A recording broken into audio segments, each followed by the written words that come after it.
हाय, मैं हूँ अमृता और आज हम देखने वाले हैं एक ऐसी सोसाइटी जहाँ 30 के होने के बाद गवर्नमेंट आपको मौत के घाट उतारती थी। जी हाँ, क्योंकि यहाँ पर बुढ़ा होना अलाउड ही नहीं था। कहानी है 2274 की। इस टाइमलाइन में लोग एक डोम सिटीज में रह रहे हैं और ये सिटी पूरी तरीके से ऑटोमेटिक है, जहाँ इसे एक कंप्यूटर एआई मॉनिटर करता है, जिसके कारण इंसानों को किसी तरह का काम करने का जरूरत ही नहीं है, क्योंकि सोसाइटी में पैसे जैसे कोई चीज ही नहीं है। खाने से लेकर रहने तक की सारी चीजें फ्री में ही इन डोम्स में मिला करती थी। लोग बस मजे करने के लिए ही जी रहे थे। इतना ही नहीं, एआई इंसानों का रिप्रोडक्शन सिस्टम भी ऑटोमेटिक वे से ही हैंडल करता था और कोई भी महिला प्रेग्नेंट नहीं बनती थी। लेकिन हर एक इंसान के हाथ में एक जेम अटैच होता था, जो पूरा रेड बनने के बाद इंसान को मार दिया जाता था। वही कुछ इंसान ऐसे भी थे जिन्हें इस सोसाइटी में रहना नहीं था और वो बाहर जाने की कोशिश करते थे। इन लोगों को रनर्स कहा जाता है और एक खास तरह के पुलिस इन्हें पकड़ते हैं। अब हम लोगन फाई नाम के पुलिस को देखते हैं, जहाँ पे वो अपने बच्चे को देखने के लिए अपने दोस्त के साथ नर्सरी आया होता है। एआई ने इस बच्चे को लोगन 5 के डीएनए से ही बनाया है। जिसके बाद ये दोनों भी सिटी के एक सेरेमनी में जाते हैं, जहाँ पे 30 साल होने के बाद के लोगों को मार दिया जाता है। अब इनका ये अजीब सा रिचुअल शुरू होता है, जहाँ पे बीच में सफेद रंग के कपड़े पहने हुए कुछ लोग हैं। जिसके बाद बीच का स्टेज ओपन होता है और उसमें से काफी सारे लोग उड़ने लगते हैं और एक एक करके एआई सबको नीचे से शूट कर देता है। सरप्राइजिंगली यहाँ पे सभी लोग सेलिब्रेट कर रहे होते हैं, क्योंकि एआई ने उन्हें ऐसे बताया था कि इन सबके मरने के बाद इन्हें वापस रिन्यू किया जाता है बच्चे के रूप में। इसी बीच में लोगन और फ्रांसिस को एक मैसेज आता है कि कोई रनर भाग रहा है। अब ये उसे पकड़ने के लिए मेन लॉबी में आते हैं और काफी भागम भाग के बाद वो आदमी बालकनी से कूदकर मारा जाता है। अब लोगन उसकी आइडेंटिटी चेक करते वक्त उसे पता चलता है कि इस आदमी ने अपना फेस चेंज किया है सर्जरी के थ्रू। अब उस आदमी का कुछ सामान लेकर ये लोग क्लीन अप टीम को बुलाते हैं, जहाँ पे एक आदमी आकर उस रनर के पूरे शरीर को वेपराइज कर देता है। रात में लोगन को डिंग डोंग करने के लिए वो एक पार्टनर ढूंढ रहा था, जैसे लोग टिंडर पे देखते हैं। फर्क इतना है, यहाँ पे वो पार्टनर सीधा इसके रूम में आकर खड़ा होता है और जेसिका नाम की एक लड़की अपीयर होती है। अब लोगन उसके साथ इंटीमेट होने लगता है, लेकिन वो उसे बताती है कि मेरा कोई भी मूड नहीं है, क्योंकि आज मेरा दोस्त उस सेरेमनी में मारा गया है। आगे वो कहती है कि ये टर्मिनेशन की जो प्रोसेस है वो उसके खिलाफ है, लोगों को जीने का पूरा हक है। अब यहाँ इसके बातों से लोगन को शक होने लगता है कि ये लड़की रनर से मिली हुई है, इसीलिए वो उसकी तहकीकात करने लगता है। लेकिन जेसिका बहुत यंग होती है और उसने एक खास तरह का नेकलेस पहना हुआ था। खैर, इनकी बातें चली रही थी कि तभी फ्रांसिस दूसरे 2 लड़कियों के साथ मजे करने के लिए यहाँ आता है और तभी जेसिका यहाँ से चली जाती है। अब अगले दिन ये दोनों भी हेडक्वार्टर में पहुँच जाते हैं, जहाँ पे लोगन पिछले रात के रनर से इकट्ठा किया हुआ सामान उस एआई को स्कैन करने के लिए देता है। लेकिन ये स्कैन करने के बाद एआई सबको बाहर भेजकर लोगन की तहकीकात करने लगती है और अपने स्क्रीन पर लोगन को एक सिंबल, जिसे आग कहा जाता है, वो और सेंचुरी कहाँ पर है ये पूछता है। लेकिन लोगन को इसके बारे में पता नहीं होता। अब एआई उसे बताता है कि जब से तुम्हें यहाँ पे पुलिस पर रखा है, तब से 1060 रनर इस सिटी में अभी भी है जो पकड़े नहीं गए हैं और वो सिंबल और सेंचुरी कहीं ना कहीं उन रिबेल से जुड़े हुए हैं। अब ये बात सुनकर लोगन टेंशन में आ जाता है और एआई से कहता है कि ऐसा भी हो सकता है कि ये रिबेल्स एक्चुअली में मारे गए हैं और इन्हें रिन्यू कर दिया गया है। ये नंबर गलत हो सकता है। लेकिन एआई कुछ भी जवाब नहीं देता, जिससे लोगन थोड़ा और टेंशन में आ जाता है। जिसके बाद कंप्यूटर सीधा उसे एक ऑर्डर देता है और कहता है तुम्हें अब एक काम करना होगा, तुम्हें भी रनर बनकर उनका अड्डा यानी सेंचुरी कहाँ पर है ये ढूंढना होगा। ये काम तुम्हें सीक्रेटली करना है और तुम जैसे ही उनके सारे अड्डों का पता लगाओगे, तुम वापस पुलिस बन सकते हो। लेकिन ये सारी बातें सुनकर लोगन को थोड़ा शक आने लगता है और कहता है कि मुझे ऐसा कोई भी काम नहीं करना है, आप किसी और को चुन लो। लेकिन एआई सीधा उसके जेब में से कुछ साल ही काट देता है, जिसके चलते लोगन बहुत ही डर जाता है, क्योंकि वो 30 साल के करीब आ गया था और ना चाहते हुए भी अब उसे ये काम एक्सेप्ट करना पड़ता है। अब लोगन काफी डिस्टर्ब है। वो घर आकर जेसिका को समन करता है और उसे अपना जेम दिखाते हुए कहता है अब मैं कुछ ही साल में 30 साल का होने वाला हूँ, मेरे पास समय बहुत ही कम बचा है, मुझे अब यहाँ से भाग जाना है। लेकिन जेसिका कहती है कि मुझे नहीं पता तुम क्या बात कर रहे हो। लेकिन तभी लोगन उसे वही सिंबल दिखाता है जो उसे एआई ने दिया था। ये सिंबल जेसिका के नेकलेस से मिलता है और उसे सैंक्चुरी ये शब्द कहता है। लेकिन जेसिका उस पर भरोसा नहीं करती है, इसीलिए वो वहाँ से भाग जाती है। अब लोगन उसका चुपचाप पीछा करने लगता है ताकि रनर के बारे में कुछ पता चले। यह जेसिका को देखते हैं जो मॉल में अपने दोस्तों के साथ बात कर रही होती है। दरअसल ये सारे रनर्स हैं जिन्हें यहाँ का कायदा कानून पसंद नहीं है। जेसिका इन्हें लोगन के बारे में सारी चीजें बता देती है और इन्हें लगने लगता है कि लोगन अब इनके लिए खतरा बन गया है, इसीलिए वो जेसिका को उसे मारने के लिए कहते हैं।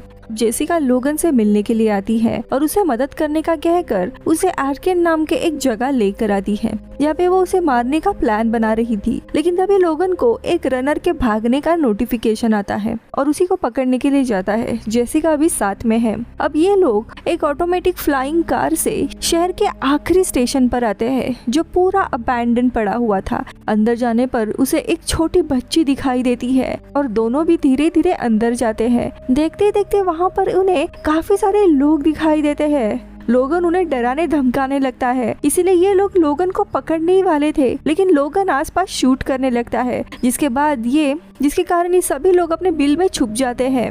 अब आसपास की जगह देखते वक्त उसे एक औरत मिलती है जिसे लोगन पूछता है कि सेंचुरी कहाँ पर है जहाँ पे भागे हुए लोग रहते हैं। लेकिन वो औरत कहती है मुझे इसके बारे में कुछ भी नहीं पता। अब वो और जेसिका आगे जाने लगते हैं, लेकिन तभी फ्रांसिस भी इनके पीछे आया हुआ है और वो उस लड़की को सीधा मार देता है। अब यहाँ पे लोगन और जेसिका दोनों भी आसपास का एरिया इंस्पेक्ट करते हैं। इन्हें वो रनर नहीं मिलता जिसे ढूंढने के लिए ये लोग यहाँ पे आए हैं और इसीलिए वापस निकलते हैं। अब जाते हुए लोगन जेसिका से कहता है कि मुझे नहीं पता यहाँ पे मैं रह सकता हूँ या नहीं, मेरे साथ काफी नाइंसाफी हुई है और अपनी आइडेंटिटी छुपाने के लिए मुझे भी अपना फेस चेंज करना है। इसीलिए जेसिका उसे उसी क्लिनिक में लेकर आती है। ये क्लिनिक सीक्रेटली रनर्स को भी मदद करता है। जेसिका डॉक्टर को बताती है कि लोगन को भी यहाँ से भागना है, लेकिन डॉक्टर को भरोसा नहीं होता क्योंकि लोगन एक पुलिस है। खैर अब डॉक्टर के असिस्टेंट एक प्रोसीजर शुरू करती है, लेकिन प्रोसीजर के दौरान ही डॉक्टर को एक सस्पिशियस कॉल आता है जिसके कारण डॉक्टर लेजर से उसके ऊपर वार करने लगता है। ये देख जेसिका डॉक्टर को धक्का मारती है और तभी लोगन भी डॉक्टर के ऊपर वार करता है। दोनों की लड़ाई में डॉक्टर मारा जाता है। ये दोनों भी वहाँ से भागने लगते हैं, लेकिन तभी फ्रांसिस बीच में आता है, लेकिन लोगन फ्रांसिस को मार कर गिरा देता है और दोनों भी भागने लगते हैं।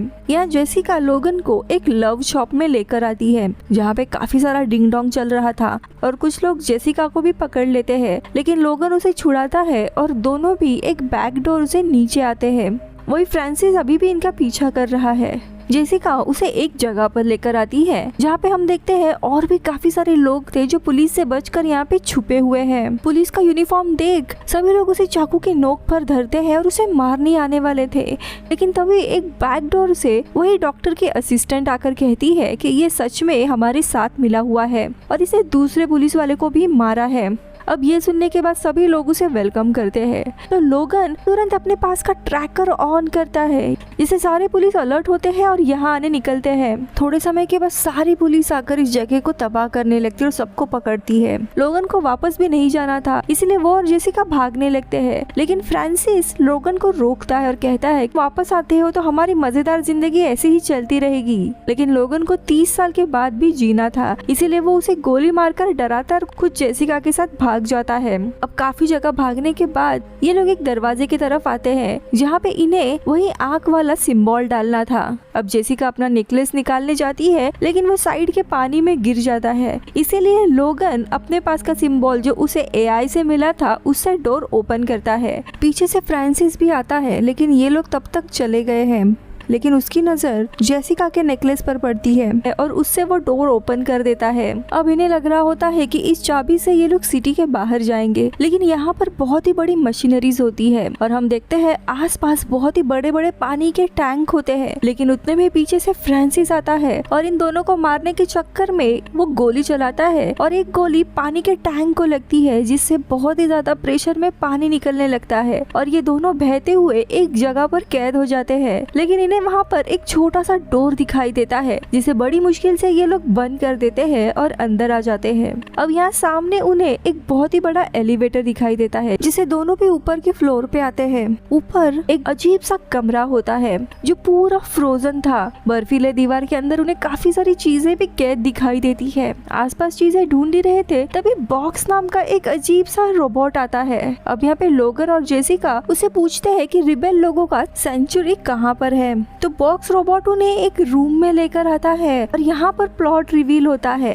कि यहाँ पर कोई भी रनर बचे ही नहीं है क्योंकि उन्हें इन बर्फ के दीवार में फ्रीज कर दिया गया है ताकि उन्हें शहरवासियों के लिए एज अ फूड के रूप में यूज किया जाए। यहाँ पे हम देखते हैं हजारों से भी ज्यादा लाशें बर्फ के अंदर जमी हुई थी और अभी तक यही फूड सारे शहर के लोग खा रहे थे। बॉक्स फिर उन्हें बताता है कि बाहर से उन्हें खाना प्रोवाइड किया जाता है लेकिन एक दिन अचानक से खाने का सप्लाई आना ही बंद हो गया। इसीलिए जो भी रनर बाहर जाने के चक्कर में यहाँ तक आते थे बॉक्स उन्हें पकड़कर सीधा फ्रीज कर देता था, जिसके बाद वो लोगन और जेसिका को भी पकड़कर फ्रीज करने के लिए जाता है और इनकी एक लड़ाई शुरू होती है और शूटिंग के कारण इस सारा रूम का स्ट्रक्चर टूटने लगता है। अब इन दोनों को भी एक खुफिया रास्ता मिलता है जिसमें से ये लोग वहाँ से भाग जाते हैं और फाइनली ये लोग शहर से बाहर आते हैं जहाँ पे सामने सूरज ढल रहा होता है। लेकिन इन दोनों को भी समझ नहीं आता वो क्या है क्योंकि इन्होंने कभी भी बाहर की दुनिया देखी ही नहीं थी। अब बॉक्स भी इनके पीछे था इसीलिए ये लोग वहाँ से भागने लगते हैं।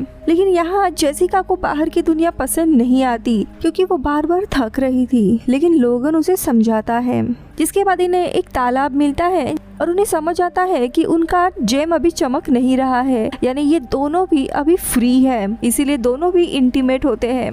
थोड़े समय के बाद ये लोग आगे बढ़ने लगते हैं और उन्हें कुछ शहर जैसा दिखाई देता है। दोनों भी काफी एक्साइटेड होते हैं ये सोचकर कि यहाँ कोई सेंचुरी हो सकती है। लेकिन वहाँ पहुँचने के बाद उन्हें एक बंजर लाइब्रेरी में काफी सारी बिल्लियाँ दिखाई देती है और तभी एक बुजुर्ग आदमी सामने आता है। उसे देखकर तो ये दोनों पहले डर जाते हैं क्योंकि उन्होंने कभी भी बुजुर्ग इंसान को देखा नहीं था। जेसिका उससे बुढ़ापे के ऊपर काफी सारे सवाल पूछने लगती है। रिबेल का लोकेशन पूछने पर वो आदमी कहता है कि मैं यहाँ सालों से रह रहा हूँ, सिर्फ 2-4 ही लोगों से अभी तक मिला हूँ। और अब जाके लोगन को समझ आता है कि सेंचुरी जैसे कोई भी जगह नहीं है। खैर अब उस रात वो आदमी इन्हें कुछ खाने पीने के लिए देता है और ये लोग आराम करने लगते हैं। लेकिन इन्हें पता नहीं था कि फ्रांसिस अभी भी उसके पीछे है और वो लोगन के ऊपर हमला करता है और दोनों की लड़ाई शुरू होती है।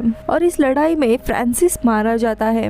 अपने दोस्त को ऐसे जाता हुआ देख लोगन दुखी होता है। अब अगले दिन ये लोग डिसाइड करते हैं कि इस बुजुर्ग आदमी को शहर लेके जाएंगे ताकि लोगों को एआई के बहकावे से निकाल सके।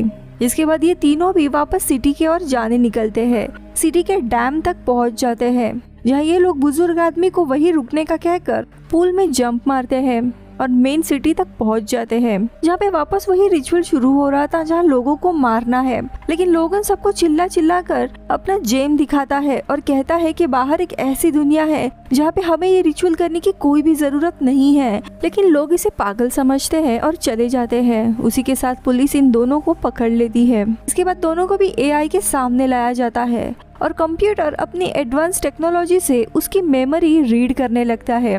फिर ब्रेन उससे सवाल पूछता है कि रिबेल्स कहाँ है और सेंचुरी कहाँ लोकेटेड है। लेकिन लोगन कुछ शब्द दोहराने लगता है जैसे कि no century, old man and killer robot. लेकिन एआई इन जवाबों को एक्सेप्ट ही नहीं करता क्योंकि एआई के अनुसार कोई सेंचुरी होनी चाहिए थी जो कि एक फैक्ट है और फैक्ट ना मिलने के कारण कंप्यूटर बार बार यही चीज दोहराने लगता है, जिसके चलते कंप्यूटर लूप में फंसने के कारण काफी ज्यादा ओवरहीट हो जाता है और पूरा क्रैश हो जाता है। मौका देखकर ये दोनों भी पुलिस को मारते और कंप्यूटर को डिस्ट्रॉय करके भाग जाते हैं, जिसके चलते हम बाहर देखते हैं पूरा सिटी अब डिस्ट्रॉय होने लगता है। डोम भी निकल चुके थे और लोग खुद को बचाने के लिए बाहर दौड़ते हुए आते हैं और उन्हें वहाँ पे वो बुजुर्ग मिलता है। उसका ऐसा चेहरा देख उन्हें समझ आता है कि साला एआई सही था, 30 साल के बाद कोई भी लाइफ नहीं है क्योंकि अब सब कुछ इन्हें खुद करना था।